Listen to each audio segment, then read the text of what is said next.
막상 가보면 아직 비쌉니다. 중고차 시장이 무너지고 있다는데 정작 지금 사러 가면 가격이 안 내립니다. 이상하지 않으신가요?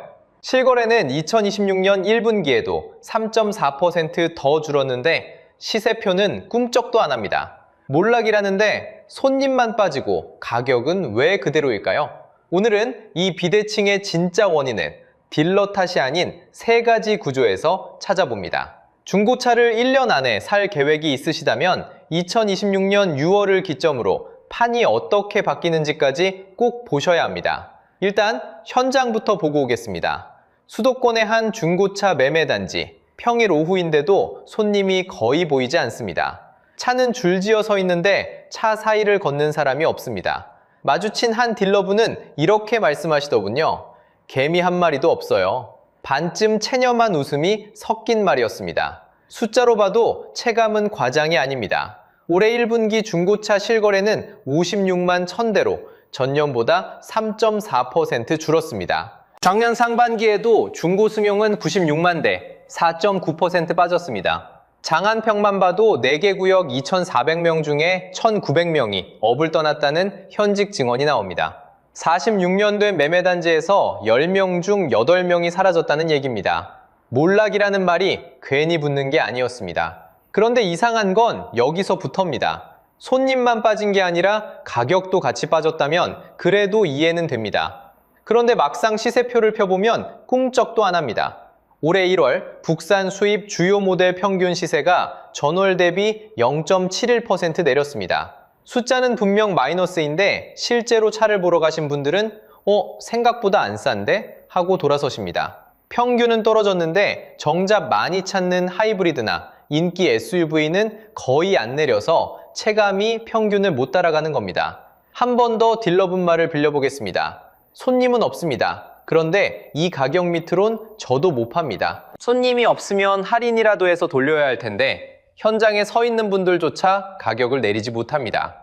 팔리지 않는데도 호가는 그대로.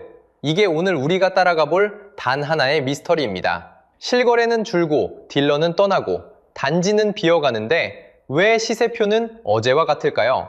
그런데 원래 중고차 시장은 이렇지 않았습니다. 불과 2, 3년 전엔 정반대였거든요. 그런데 원래 중고차 시장은 이렇지 않았습니다. 불과 2, 3년 전엔 정반대였거든요. 기억나실 겁니다. 코로나 시기엔 전 세계 반도체가 부족해지면서 신차가 출고까지 1년 넘게 걸렸습니다. 그러다 보니 지금 당장 팔 수 있는 차인 중고차로 수요가 몰렸고 매물은 나오기 무섭게 팔려나갔습니다. 어떤 모델은 중고 시세가 새 차보다 비싼 기현상까지 벌어졌습니다. 딜러 입장에선 그야말로 없어서 못 파는 시절이었던 겁니다. 그런데 지금은 풍경이 완전히 뒤집혔습니다. 2025년 한 해 중고차 등록 개수는 전년 대비 2.2% 줄었습니다. 역성장입니다. 손님이 빠지고 매매단지에 빈자리가 생기고 업을 접는 딜러가 늘었습니다. 수요 공급 교과서대로라면 이럴 때 가격은 내려가야 정상입니다. 그런데 안 내립니다. 여기서 많은 분들이 의아해하실 겁니다. 왜 그럴까요? 금리가 아직 높아서일까요? 한국은행 기준금리는 현재 연 2.5%입니다. 2024년 10월부터 1%포인트 넘게 내렸고 그 이후로는 2026년 2월까지 6번 연속 동결 상태입니다. 그러니까 고금리 공포라기보다는 한 번 올라간 금리가 우리 생활에 깊게 박혀서 천천히 조이고 있는, 말하자면 고금리 후유증 국면입니다. 이 후유증이 지갑도 조이고 딜러의 재고도 조이고 있습니다. 자, 그래서 오늘 이 영상의 질문은 딱 하나입니다. 몰락이라는데 왜 가격은 안 내리는가? 이 한 문장입니다. 수요가 줄었는데 시세표는 꿈쩍 안 한다. 이 비대칭, 이 역설의 진짜 원인을 오늘 이 질문 하나로 끝까지 가봅니다. 오늘 영상은 단서를 3개 드릴 겁니다. 첫 번째 단서는 수요, 두 번째 단서는 딜러와 재고, 세 번째 단서는 신뢰입니다. 그리고 단서 3개로도 풀리지 않는 마지막 퍼즐 한 조각이 있는데 그 조각은 바다 건너에 있습니다. 이 퍼즐을 다 맞추고 나면 왜 가격이 안 내리는지 뿐 아니라 2026년 6월부터 판이 어떻게 바뀌는지까지 보이실 겁니다. 첫 번째 단서는 우리 주머니에 먼저 찾아왔습니다. 첫 번째 단서는 우리 주머니에 먼저 찾아왔습니다. 그러니까 차가 안 팔리는 첫 번째 이유는 아주 단순합니다. 사람들이 차 살 돈이 없어졌거나 있어도 중고차 쪽으로는 지갑을 안 여는 겁니다. 숫자 한 줄부터 보시겠습니다. 캐피탈에서 받는 중고차 할부 금리가 지금 연 6에서 8%대입니다. 같은 시점 신차 할부는 제조사 프로모션까지 끼면 연 3에서 6% 선이니까 중고차 쪽이 거의 1.5에서 3%포인트 더 비싼 셈입니다. 2천만 원짜리 차 한 대를 5년 할부로 굴릴 때 이 격차는 몇백만 원짜리 선택이 됩니다. 소비자 입장에선 중고가 싸다는 공식이 이자까지 포함하면 무너지는 구간이 생기는 겁니다. 여기에 한 축이 더 붙습니다. 신차 쪽에서 가격 인하가 쏟아지고 있습니다. 주요 모델들이 500만 원에서 많게는 1000만 원까지 값을 내리고 있거든요. 자, 그러면 어떻게 될까요? 신차 가격이 한 칸 내려오면 중고 시세 상단은 따라서 천장이 눌립니다. 소비자는 머릿속으로 자연스럽게 비교하게 됩니다. 이 돈이면 그냥 신차 사지 라는 줄이 그어지는 겁니다. 매매단지 딜러 한 분이 이렇게 표현하시더군요. 손님이 있어도 우리 차보다 신차 할인이 더 싸니까요. 이 한마디에 지금 실수요자 이탈의 절반이 들어 있습니다. 예전 같으면 신차는 비싸니까 중고라는 공식이 성립했는데 지금은 그 공식 자체가 깨지는 구간이 많아진 겁니다. 그리고 카푸어 이야기도 짚고 가야 합니다. 월급 대비 무리하게 5천만 원짜리 신차 할부를 끌던 층, 몇 년 전까지만 해도 중고차 상단 시세를 떠받치던 그 수요가 지금은 눈에 띄게 사라졌습니다. 고금리 후유증을 가장 세게 맞은 사람들이거든요. 그런데 여기서 재미있는 반전이 있습니다. 20대는 오히려 중고차 구매가 늘었습니다. 2026년 1분기에 전년 대비 36.9% 증가해서 모든 연령대 중에 유일하게 플러스를 기록했습니다. 같은 20대인데 왜 이렇게 갈릴까요? 이동한 겁니다. 카푸어처럼 무리해서 고가차를 잡는 대신 가성비 쪽으로 완전히 방향을 틀었거든요. 기아 모닝 같은 경차가 단일 모델 중고거래 1위에 올랐고 전기차와 하이브리드 중고거래가 각각 50%, 20%대로 뛰었습니다. 거기에 롯데렌터카 장기렌트가 최근 월 계약 1000건을 2달 연속 넘겼습니다. 소유가 아니라 이용 쪽으로 아예 갈아탄 거죠. 그러니까 수요가 그냥 증가한 게 아니라 고가 중고차에서 빠져나와 경차와 친환경차, 장기렌트로 쪼개져 흩어진 겁니다. 자, 여기까지만 들으셔도 실수요가 빠진 건 맞구나 하는 그림은 나옵니다. 고금리 후유증으로 할부 부담이 커졌고 신차 할인이 중고 상단을 누르고 무리해서 사던 층은 사라지고 남은 젊은 수요마저 경차, 전기차, 렌트로 분산됐습니다. 수요 측 이야기는 이걸로 대충 정리가 되는 겁니다. 그런데 한번 생각해 보시죠. 수요만 빠지면 가격이 내려가야 정상 아닐까요? 여기서 두 번째 단서가 나옵니다. 수요가 빠지면 가격이 내려가야 하는데 매매단지에선 정반대 일이 벌어지고 있었습니다. 수요가 빠지면 가격이 내려가야 하는데 매매단지에선 정반대 일이 벌어지고 있었습니다. 손님이 뜸해질수록 시세표가 오히려 더 단단하게 굳어버리는 겁니다. 왜 할인이 어려운지 딜러 입장을 한 번만 들어보시면 전혀 다른 그림이 나옵니다. 매매단지에 서 있는 저 차들은 사실 딜러 본인 돈으로 산 차가 아닌 경우가 대부분입니다. 캐피탈에서 대출을 받아 매입해 놓은 차들이에요. 이걸 업계에선 재고금융이라고 부릅니다. 말이 어렵죠? 쉽게 말해 동네 마트 사장님이 은행 빚으로 라면 박스를 가득 채워둔 상황이라고 보시면 됩니다. 손님이 오면 팔아서 원금 갚고 이자 내고 남는 걸로 먹고 삽니다. 그런데 손님이 안 오면요. 라면은 그대로 쌓여 있는데 매일매일 이자만 따박따박 붙어요. 지금 매매단지가 딱 그 상태입니다. 소비자 쪽 캐피탈 중고차 할부 금리도 연 6에서 8%대로 신차 할부보다 1.5에서 3%포인트나 높습니다. 수요 쪽 부담이 이 정도면 딜러가 재고를 떠안는 쪽 부담도 고금리 국면에서 같이 조여지고 있다는 얘기죠. 한국은행 기준금리는 2.5%로 6회 연속 동결 중입니다. 뉴스에선 금리를 내렸다고 하지만 이미 올라간 상태에서 멈춰있는 후유증이 자영업자 주머니엔 그대로 남아있는 겁니다.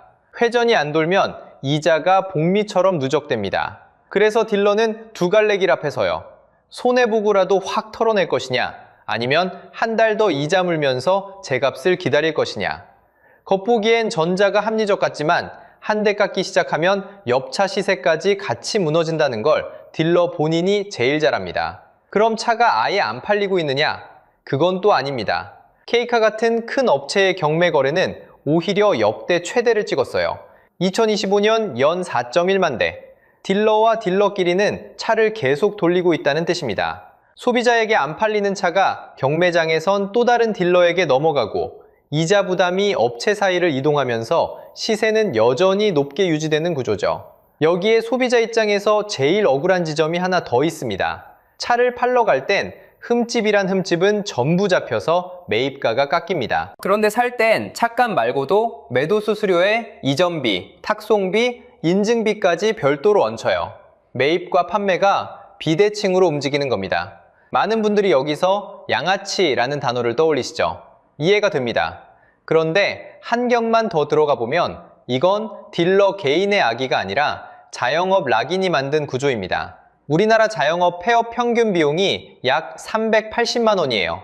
매매상도 한 번 차려놓으면 접는 것 자체가 돈입니다. 이자는 매일 쌓이고 폐업도 돈이 들고 회전은 안 돈다. 이 세 개가 맞물리면 수수료와 부대 비용을 얹어서라도 마진을 맞추는 쪽으로 구조가 굳어버려요. 정리하면 이렇습니다. 캐피탈이 재고금융 한도를 공식적으로 줄였다는 수치는 아직 확인되지 않았습니다. 단정 지을 수 없어요. 하지만 회전율이 떨어진 상태에서 이자 부담만 매매상을 조이고 있다는 건 현장에서 분명히 보이는 구조입니다. 수요가 빠져도 가격이 안 내려가는 두 번째 이유가 여기 있었던 거죠. 그런데 가격이 안 내리는 진짜 이유는 하나 더 있습니다. 이건 구매자인 우리가 수년간 쌓아올린 쪽입니다. 가격이 안 내리는 세 번째 단서. 이건 딜러 쪽이 아니라 우리가 수년간 쌓아올린 쪽입니다. 바로 신뢰입니다. 중고차 시장에서 가장 자주 듣는 단어가 뭔지 아세요? 허위 매물, 바가지, 막상 가보면 그 차는 없다. 이 단어들이 쌓이는 동안 시장에서는 조용히 이상한 일이 벌어집니다. 믿을 만한 매물, 그러니까 정직하게 매긴 선의의 매물부터 시장을 빠져나간다는 겁니다. 생각해보시면 당연합니다. 내 차를 제값에 내놓고 싶은 사람이 있어요. 그런데 막상 플랫폼에 올려보니 주변은 온통 가짜 미끼 가격이고 전화 오는 사람마다 의심부터 합니다. 결국 이 사람은 지칩니다. 그냥 아는 딜러한테 넘기거나 아예 지인에게 팔거나 가족용으로 돌려버립니다. 공개 시장에서 사라지는 거죠. 이게 한두 번이 아니라 수년간 누적되면 어떻게 될까요? 남은 매물은 점점 흐려지고 소비자는 남은 매물마저 의심합니다. 그러면 딜러는 그 의심을 감수할 비용을 가격에 얹습니다. 저희는 이걸 불신 프리미엄이라고 부릅니다. 시장이 믿을 수 없을 때 보험료처럼 값에 붙는 여분이요. 중고장터에서 반품을 못하는 상태라고 생각해보세요. 믿을 만한 물건은 애초에 안 올라옵니다. 남은 건 값을 더 부르는 악순환만 돌아갑니다. 지금 중고차 시장이 딱 이 모양입니다. 숫자로 보시면 더 선명합니다. 당근마켓만 보겠습니다. 중고차 허위 매물로 경찰에 수사 요청이 들어간 건수가 2023년엔 16건이었습니다. 그런데 2024년엔 86건, 1년 사이에 5.4배입니다. 신고된 것만 이 정도라는 얘기입니다. 실제로 고개 숙이고 돌아선 소비자는 훨씬 더 많겠죠. 매매단지 쪽은 더 적나라합니다. 장안평 4개 구역에서 일하던 2,400명 중 약 1,900명이 업을 떠났습니다. 이 중엔 버티지 못하고 나간 선의의 딜러도 적지 않을 겁니다. 악화가 양화를 몰아낸다는 말, 중고차 시장에 정확히 들어맞는 표현입니다. 여기서 오해는 푸시죠? 이 문제의 원인이 딜러는 다 사기꾼이어서가 아닙니다. 문제는 투명성을 강제할 제도가 그동안 비어 있었다는 겁니다. 매물 하나 올릴 때 이게 진짜 내 차인지, 진짜 이 가격에 파는 차인지 아무도 책임지고 확인해주지 않았어요. 플랫폼도 우린 장터만 열어준다고 비켜섰고 법도 한참 뒤에 서 있었습니다. 그 공백의 비용을 누가 치렀을까요? 매번 현장에 끌려간 소비자, 그리고 그 불신 프리미엄을 호가에 얹어야 했던 시장 전체입니다. 즉, 불신의 비용을 소비자에게 전가해온 구조가 문제의 본체입니다. 그런데 이 문제는 2026년 6월에 판이 바뀝니다. 중고차 허위매물 방지법이 시행됩니다. 개인 직거래라도 본인 인증이 의무화되고 플랫폼이 표시와 확인 책임을 집니다. 위반하면 판매자도 플랫폼도 과태료 대상입니다. 당근마켓은 법 시행 전에 선제적으로 2026년 2월부터 본인 인증을 넣었습니다. 눈치 빠른 플랫폼은 이미 움직이기 시작했다는 뜻이죠. 자, 여기까지가 왜 수요가 빠지고 가격이 굳었는가의 세 단서였습니다. 실수요자 지갑이 먼저 닫혔고 딜러는 재고금융 이자에 묶여있고 시장엔 불신 프리미엄이 붙어있다. 여기까지 들으시면 이제 그림이 그려지실 겁니다. 그런데요, 이걸 다 합쳐도 설명이 안 되는 한 조각이 남아 있습니다. 바로 매물 자체입니다. 수요가 빠졌으면 재고가 쌓여야 정상인데 매매단지 딜러들은 오히려 차 없어서 못 판다고 합니다. 이게 말이 됩니까? 진짜 퍼즐의 마지막 조각은 따로 있었습니다. 이걸 빼면 그림이 안 맞거든요. 자, 여기서 마지막 퍼즐 조각을 올려놓겠습니다. 지금까지 단서 3개를 봤습니다. 수요가 분산됐고 딜러는 재고금융 이자에 눌려있고 허위 매물이 쌓은 불신, 프리미엄이 호가를 굳혔습니다. 그런데도 설명이 안 되는 게 하나 있습니다. 바로 매물 실종입니다. 딜러들은 입을 모아 이렇게 말합니다. 물건이 없어서 못 판다고요. 이상하지 않으신가요? 실거래는 줄었다고 하는데 정작 매매단지 마당은 왜 횡한 걸까요? 답은 국내에 없었습니다. 바다 건너에 있었습니다. 2025년 한국 중고차 수출액은 88억 7천만 달러였습니다. 전년 대비 플러스 75.1%, 역대 최대입니다. 2025년 3월 한 달만 놓고 보면 78,842대가 수출됐습니다. 이 역시 월간 기준 사상 최대 기록입니다. 한국 전체 자동차 수출액도 같은 해 720억 달러로 역대 최대를 찍었는데 여기서 중고차를 빼면 오히려 신차 수출은 마이너스였습니다. 즉, 한국 자동차 수출의 역대 기록을 밀어올린 주인공은 신차가 아니라 중고차였다는 뜻입니다. 배경은 크게 3가지입니다. 첫째, 시리아 내전이 끝나면서 끊겼던 수출 루트가 다시 열렸습니다. 둘째, 러시아 우크라이나 전쟁 이후 중앙아시아를 거치는 우회 수요가 폭증했습니다. 셋째, 한국차 품질 신뢰도가 올라간 상태에서 환율 환경까지 맞아떨어졌습니다. 3가지가 동시에 터졌으니 평택항과 인천항은 쉴 틈이 없었던 겁니다. 그림으로 그려보면 이렇습니다. 우리 집 앞 매매단지는 차 없다고 하는데 평택항과 인천항은 역대급 출하가 이어집니다. 내수 서랍에서 수출 창고로 물건이 흘러들어간 거죠. 딜러가 거짓말을 하는 게 아니었습니다. 살만한 중형 세단, 연식 좋은 SUV, 상태 괜찮은 국산차가 실제로 바다를 건너고 있었던 겁니다. 그러니 국내 소비자 눈앞에 남는 건 상대적으로 회전이 느린 물건들이고 호가는 더 내리기 어려워집니다. 숫자 2개만 나란히 놓고 보시겠습니다. 2025년 내수 중고차 등록 마이너스 2.2%, 중고차 수출 플러스 75.1%. 같은 해 정반대 방향입니다. 퍼즐이 맞는 순간이 이겁니다. 수요 분산과 재고금융 압박, 불신 프리미엄이 호가를 지탱하는 동안 수출 호황이 매물 자체를 빨아들이고 있었던 겁니다. 가격 경직, 재고 회전 저하, 매물 실종의 공동 범인이 드디어 드러난 거죠. 퍼즐은 맞춰졌습니다. 그럼 이제 소비자인 우리는 뭘 알고 가야 할까요?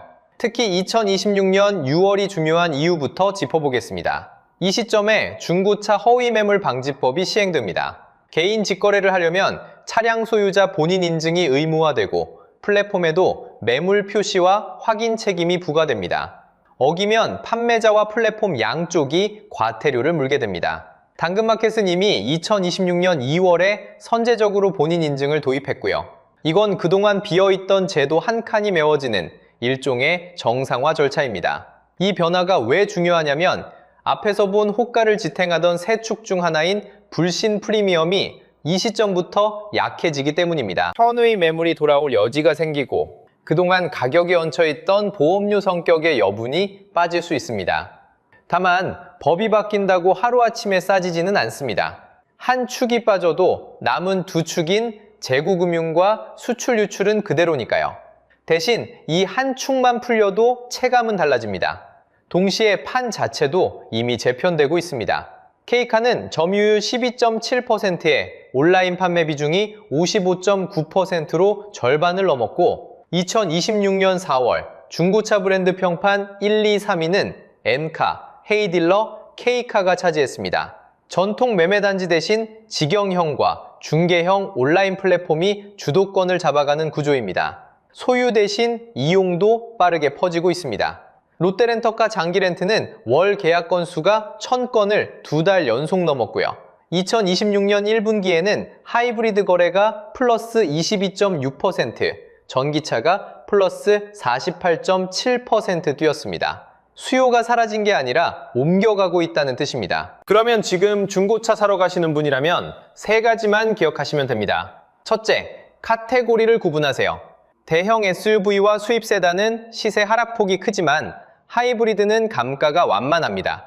평균 시세 한 줄로 퉁치면 속기 쉽습니다. 둘째, 본인 인증, 성능 점검, 매입가와 판매가 내역을 분리해서 확인하는 걸 기본값으로 두세요. 6월 이후엔 이게 더 쉬워집니다. 셋째, 장기 렌트, K카 같은 직영, 인증 중고차까지 같이 놓고 비교해보세요.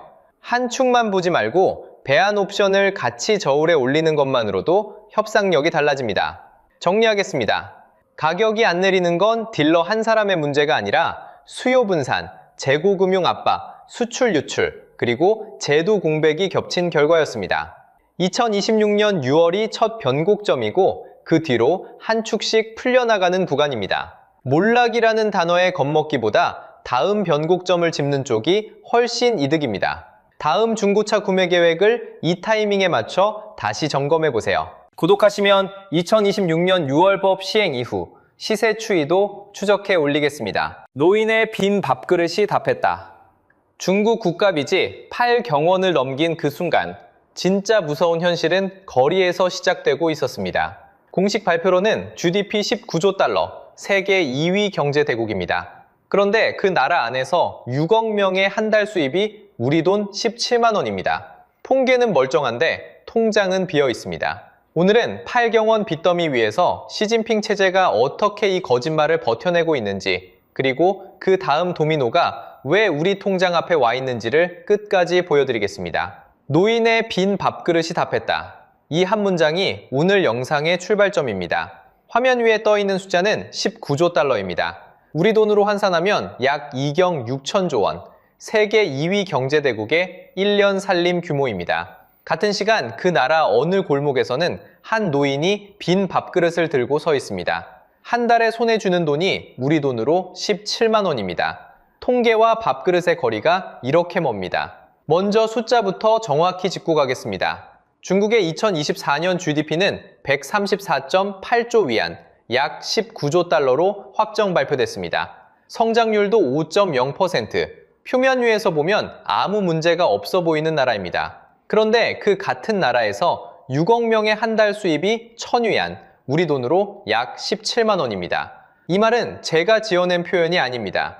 2020년 5월 28일 당시 중국 총리였던 리커창이 전인대 폐막 기자회견에서 직접 한 말입니다. 그날 그는 카메라 앞에서 이렇게 말했습니다. 중국인 6억 명의 월 수입은 1000위안에 불과하고 그 돈으로는 도시에서 집세를 내는 것조차 어렵다고 말입니다. 중국의 1인당 평균 연소득은 약 3만 위안, 우리 돈으로 약 518만 원으로 계산됩니다. 그런데 그 평균 안쪽을 들여다보면 14억 인구의 절반 가까이가 한 달에 17만 원으로 살고 있다는 뜻입니다. 평균이라는 단어가 얼마나 잔인하게 사람을 가릴 수 있는지를 보여주는 숫자입니다.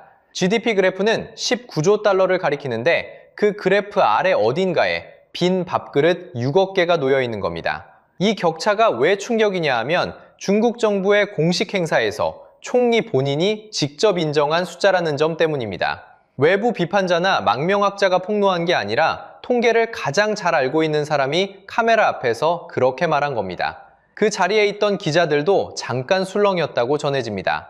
공식 집계가 그려놓은 그림과 실제 민생이 얼마나 어긋나 있었는지를 그날 처음으로 체제 안쪽 사람이 인정한 사건이었기 때문입니다. 여기서 한번 정리하고 가겠습니다. 통계는 19조 달러, 밥그릇은 17만 원입니다. 통계는 19조 달러, 밥그릇은 17만 원입니다. 같은 나라, 같은 해의 숫자입니다.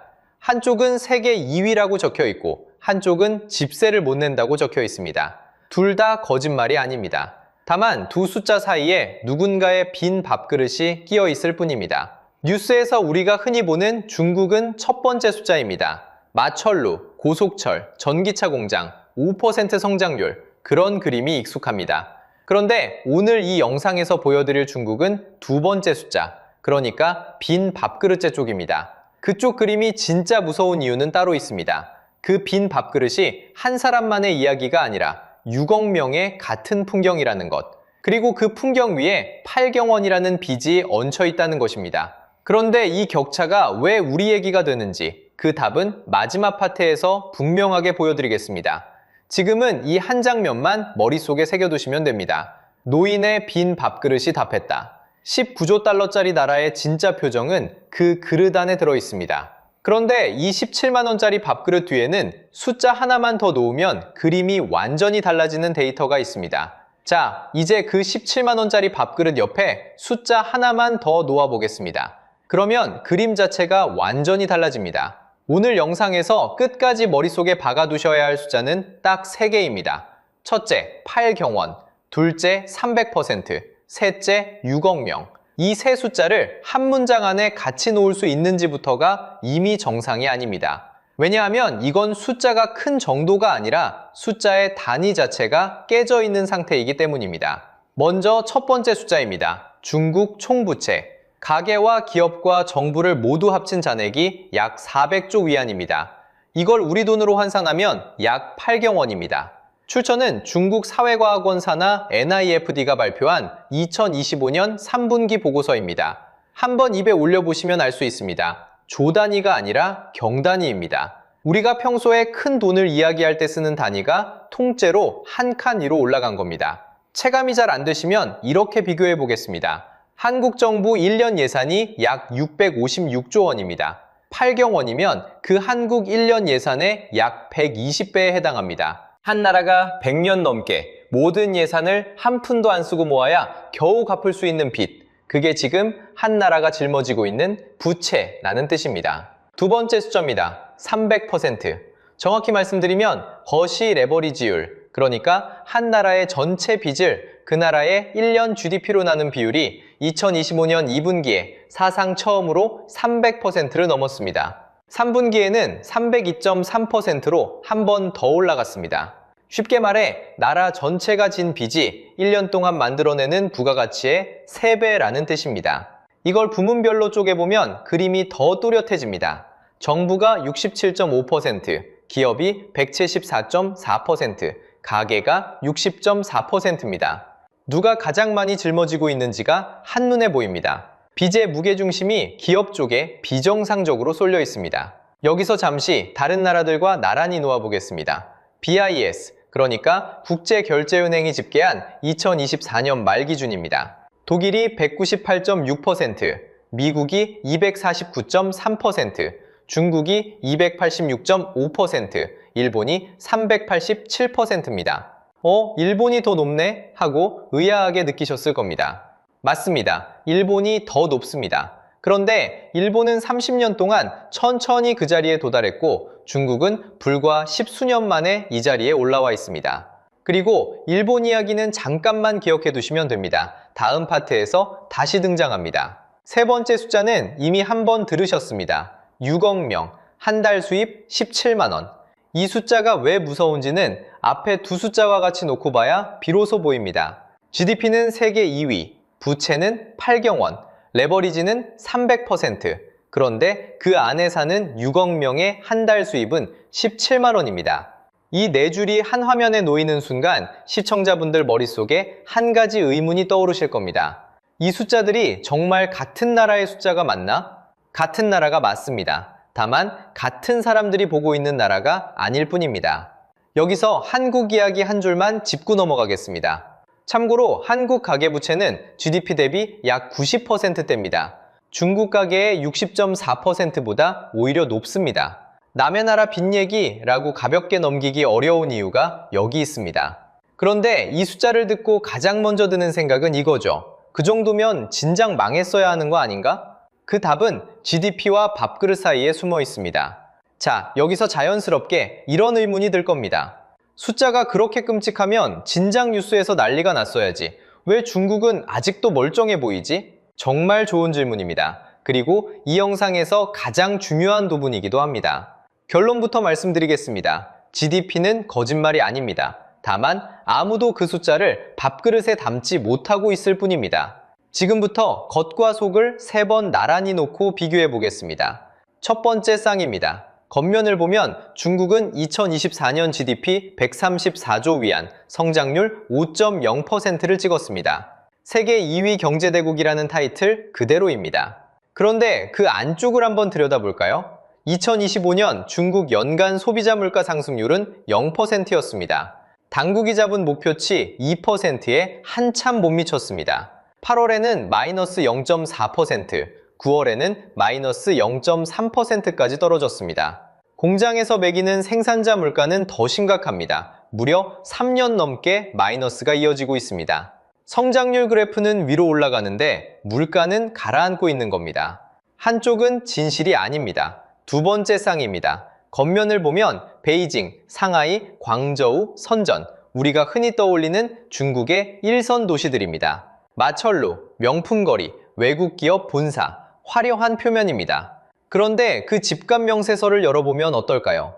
70개 도시의 신규 주택 가격이 23개월 연속으로 전년 대비 떨어지고 있습니다. 베이징은 마이너스 5.3%, 광저우는 마이너스 5.8%, 그리고 2025년 9월 기준으로 이 4대 도시의 집값은 약 9년 전, 그러니까 2016년 수준으로 되돌아갔습니다. 한국으로 치면 박근혜 정부 시절 집값으로 시계가 거꾸로 돌아간 셈입니다. 9년이 통째로 사라진 거죠. 한쪽은 진실이 아닙니다. 세 번째 쌍입니다. 겉면을 보면 중국 가게는 돈을 가지고 있습니다. 가계예금 잔액이 2019년 82조 위안에서 2024년 152조 위안, 그리고 2025년 상반기에는 163조 위안을 돌파했습니다. 통장 잔고만 놓고 보면 부자처럼 보입니다. 그런데 그 안쪽을 보면 이야기가 완전히 달라집니다. 이 돈은 쓰려고 모인 돈이 아닙니다. 무서워서 쌓아놓은 돈입니다. 경제학에서는 이걸 예방적 저축이라고 부릅니다. 직장이 언제 사라질지 모르고 집값이 언제 또 떨어질지 모르고 노후가 어떻게 될지 모르니까 일단 현금을 품에 안고 웅크리는 겁니다. GDP 그래프는 위로 향하는데 그 안의 통장은 잔뜩 움츠리고 있는 거죠. 돈은 분명히 있는데 돈이 돌지 않습니다. 한쪽은 진실이 아닙니다. 세 쌍을 같이 놓고 보면 그림이 또렷해집니다. 겉면의 중국과 속면의 중국, 두 나라가 한 국경 안에 살고 있는 겁니다. 한쪽은 통계청 발표문 안에 있고 다른 한쪽은 6억 명의 식탁 위에 있습니다. 그래서 다시 말씀드립니다. GDP는 거짓말이 아닙니다. 다만 아무도 그 숫자를 밥그릇에 담지 못합니다. 여기서 한국 이야기를 짧게 한 줄만 끼워 넣겠습니다. 한국도 지금 가계예금이 아주 빠른 속도로 쌓이고 있습니다. 그 이유가 중국과 똑같지는 않습니다. 그런데 방향은 닮았습니다. 사람들이 돈을 쥐고 안 쓴다는 것, 그게 무엇을 뜻하는지는 우리도 곧 마주하게 될 신호일 수 있습니다. 자, 그런데 여기서 끝이 아닙니다. 이 겉과 속, 이 이중 국가를 그래도 어떻게든 굴러가게 만들어주는 숨겨진 버팀목 3개가 있었습니다. 부동산, 청년, 그리고 지방정부. 그런데 지금 이 3개의 버팀목이 동시에 가장 빠른 속도로 무너지고 있습니다. 이게 무너지면 8경원이라는 부채는 더 이상 칠판 위의 숫자가 아닙니다. 다음 파트에서 그 도미노가 어떻게 넘어지고 있는지 하나씩 함께 들여다보겠습니다. 자, 그러면 이쯤에서 가장 자주 듣는 질문 하나를 직접 꺼내겠습니다. 그래서 진짜로 무너지는 증거가 어디 있느냐? 말로만 위기 하는 거 아니냐? 이 질문에 대한 답은 사실 이미 화면 위에 다 올라와 있습니다. 다만 우리가 그것을 한 줄로 묶어서 본 적이 없을 뿐입니다. 중국 경제를 받치고 있는 기둥은 크게 3개입니다. 부동산, 청년, 그리고 지방정부. 그런데 이 3기둥이 지금 동시에 같은 방향으로 같은 속도로 기울고 있습니다. 마치 도미노처럼 말입니다. 첫 번째 도미노는 부동산입니다. 이름만 들어도 한 번쯤 기사에서 보셨을 회사가 있죠? 헝다, 그러니까 에버그란데입니다. 이 회사 한 곳이 짊어지고 있는 빚이 약 3천억 달러입니다. 우리 돈으로 환산하면 한 회사가 한국 1년 예산에 가까운 돈을 빚지고 있다는 말입니다. 그리고 2025년 8월 25일 헝다는 결국 홍콩 증권거래소에서 상장 폐지가 확정됐습니다. 한때 중국 부동산 신화의 얼굴이었던 회사가 시장에서 이름을 지운 겁니다. 그런데 진짜 무서운 이야기는 여기서부터입니다. 헝대다가 첫 도미노였다면 그 뒤에 서 있는 두 번째 도미노가 더 큽니다. 컨트리 가든, 중국 이름으로 비구이 위안입니다. 지금 진행 중인 개발 사업의 규모만 따져도 헝다의 약 4배입니다. 2023년 8월에 작은 채권 하나가 디폴트 난 이후로 벌써 몇 년째 유동성 위기를 끌고 가고 있습니다. 헝다 회장 쉬자이는 2023년 9월부터 당국의 형사조치 아래에 들어갔고 여러 자산도 동결 상태에 놓여 있다고 전해집니다. 그러나 그 돈은 개발이 멈춘 아파트 단지에 살고 있는 주민의 통장으로는 돌아오지 않습니다. 분양대금을 다 치르고도 입주를 못한 수십만 가구의 손에는 회장이 잡혀가도 그대로 남아있는 겁니다. 두 번째 도미노는 청년입니다. 중국 도시 청년 실업률 16세에서 24세, 재학생을 빼고 집계한 숫자가 2025년 8월에 18.9%까지 올라갔습니다. 그해 연중 가장 높은 수치였습니다. 이후 10월에 17.1%, 11월에 16.1%로 내려오긴 했지만 여전히 5명 중 1명 가까운 청년이 일자리를 못 구하고 있다는 뜻입니다. 그런데 이 숫자보다 더 무거운 숫자가 따로 있습니다. 2025년 한 해에 세로 사회로 나오는 중국 대학 졸업자가 약 1222만 명입니다. 사상 최대 규모입니다. 한국 인구의 4분의 1쯤 되는 청년이 한 해에 한꺼번에 노동시장 문을 두드리고 있는 겁니다. 사정이 이렇다 보니 4년제 대학을 나온 청년이 자기 전공과 전혀 상관없는 블루칼라 일자리나 배달, 대리 같은 단기 깅노동으로 내려가는 사례가 빠르게 늘고 있습니다. 부모 세대가 빚을 내서 가르친 대학 졸업장이 자식 세대의 손에서는 식권 한 장 무게도 못 갖게 된 셈입니다. 세 번째 도미노는 지방정부입니다. 이 부분은 이름부터 좀 어렵습니다. LGFV, 지방정부 융자 플랫폼이라고 부르는데 쉽게 말하면 지방정부가 자기 빚을 직접 장부에 올리지 않고 옆에 따로 만들어 놓은 그림자 금고입니다. 이 금고에 쌓여있는 빚을 IMF는 약 78조 위안 정도로 추정합니다. 그런데 같은 빚을 중국 인민은행이 공식 집계로 발표한 숫자는 14.8조 위안입니다. 같은 나라에 같은 빚을 두고 국제기구 추정과 자국 공식 발표 사이에 무려 4배 가까운 차이가 나는 겁니다. 이 한 줄짜리 사실이 무엇을 말하는지 잠깐만 같이 생각해 보시면 좋겠습니다. 지방의 도로, 다리, 신도시, 산업단지 이 모든 것을 떠받치는 빚의 진짜 크기를 그 누구도 정확히 모른다는 뜻입니다. 여기서 우리가 꼭 짚어야 할 게 있습니다. 이 세 도미노는 따로따로 넘어지는 게 아닙니다. 부동산 가격이 떨어지면 지방정부 땅값 수입이 줄고 땅값 수입이 줄면 지방 일자리가 마르고 일자리가 마르면 청년들이 도시를 떠나거나 결혼 출산을 미룹니다. 그러면 다시 새 아파트 수요가 줄고 부동산이 또 한 칸 더 내려앉습니다. 같은 구조가 같은 방향으로 서로의 발목을 잡으면서 돌아가고 있는 겁니다. 그리고 이 대목에서 우리는 결코 남의 집 불구경을 할 수 없습니다. 한국 부동산 PF 부실 규모와 청년 체감 실업률이 왜 항상 같이 이야기되는지 그 이유가 바로 여기 있습니다. 그런데 이 세 도미노가 넘어지는 소리를 듣고도 시진핑 체제는 어떻게 아직 버티고 있을까요? 그 답이 이 영상에서 가장 불편한 부분입니다. 자, 여기까지 보시면 누구나 똑같은 질문이 떠오릅니다. 부동산은 9년 전 가격으로 돌아갔고 청년 5명 중 1명은 일자리를 못 구하고 지방정부 빚은 GDP의 절반을 넘었습니다.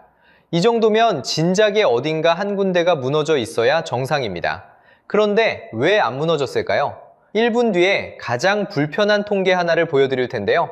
그 답을 보고 나면 망하지 않은 것과 망한 것을 숨긴 것이 완전히 다른 말이라는 걸 아시게 됩니다. 먼저 첫 번째 장면입니다.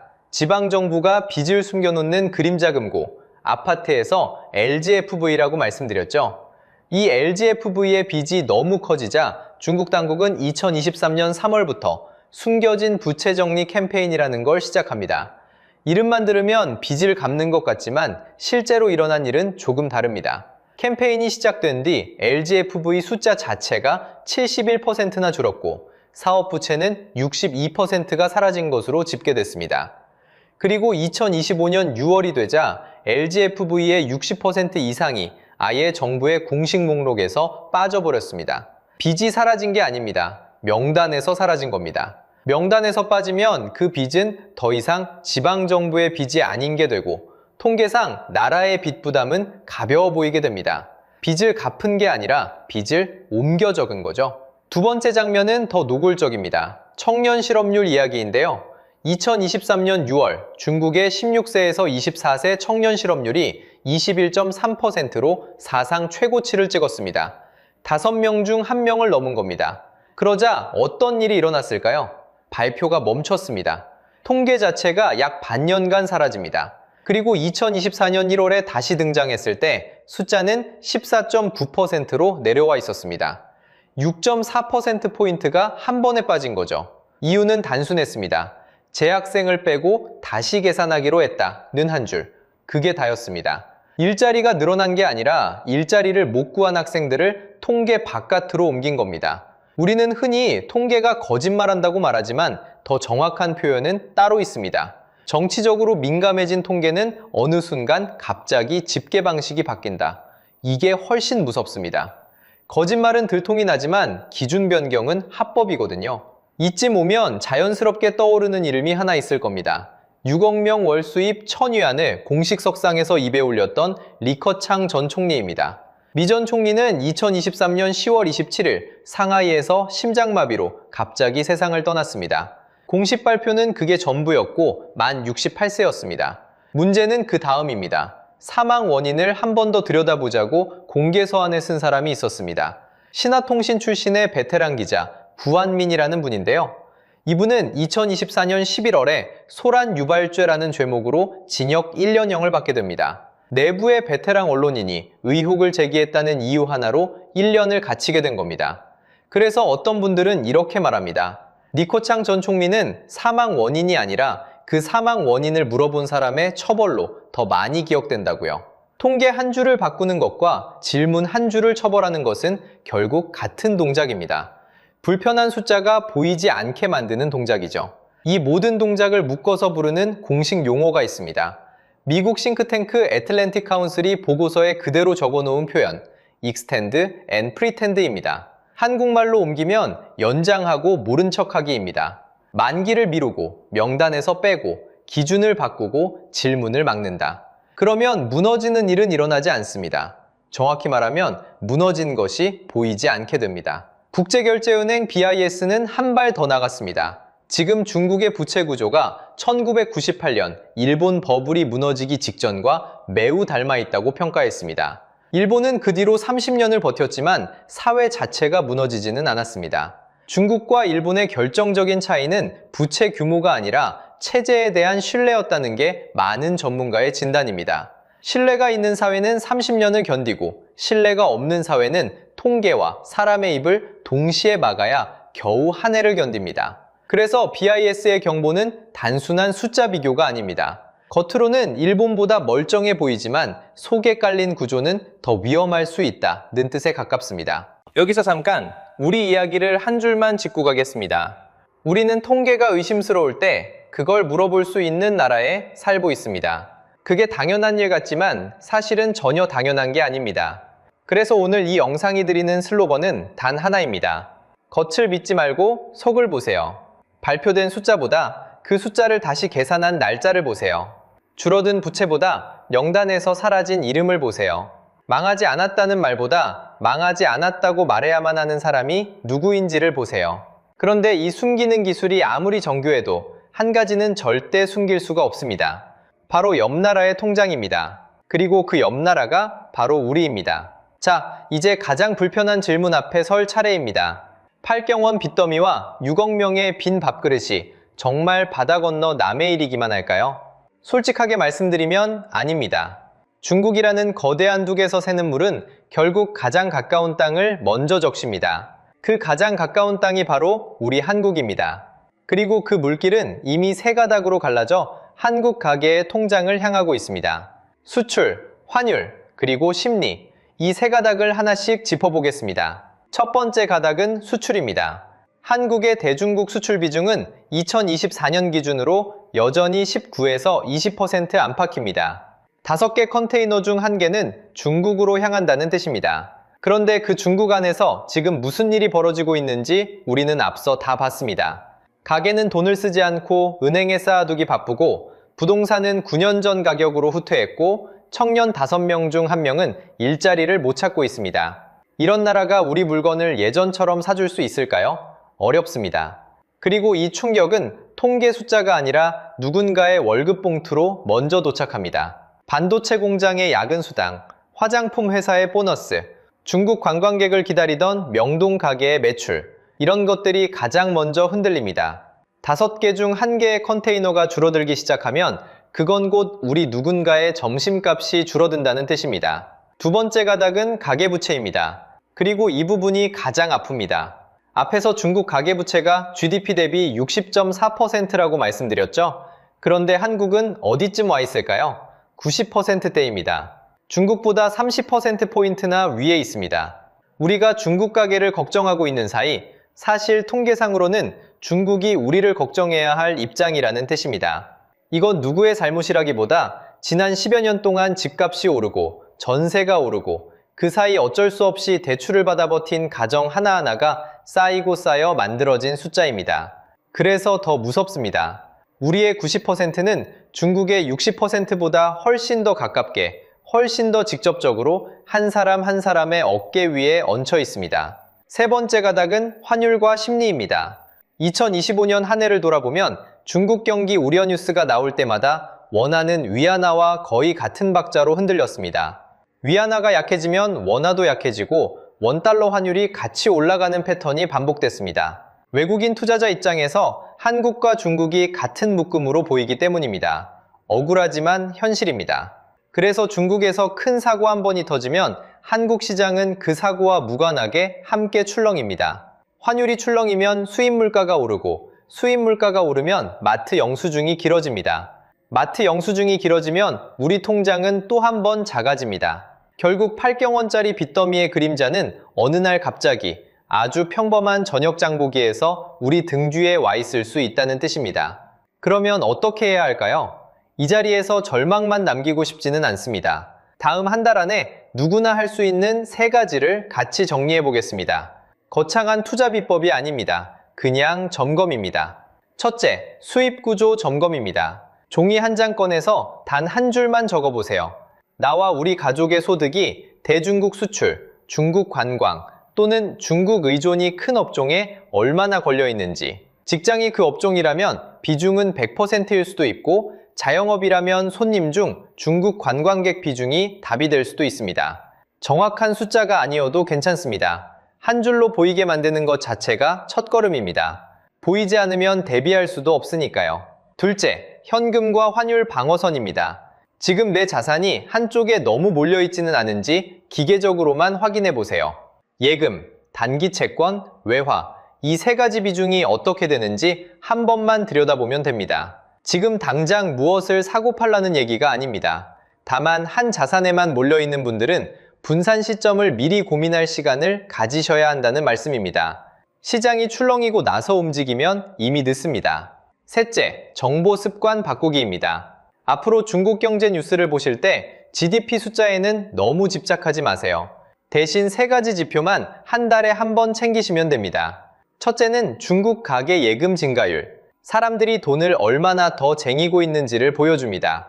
둘째는 청년 실업률. 통계 기준이 자주 바뀌니 흐름만 보면 됩니다. 셋째는 LGFV 지방정부 부채 규모. 지방정부 그림자 금고가 더 부풀고 있는지를 알려줍니다. 이 3가지만 보셔도 GDP 발표문 10개 본 것보다 진짜 중국이 더 잘 보이실 겁니다. 마지막으로 한 가지 위로를 드리고 싶습니다.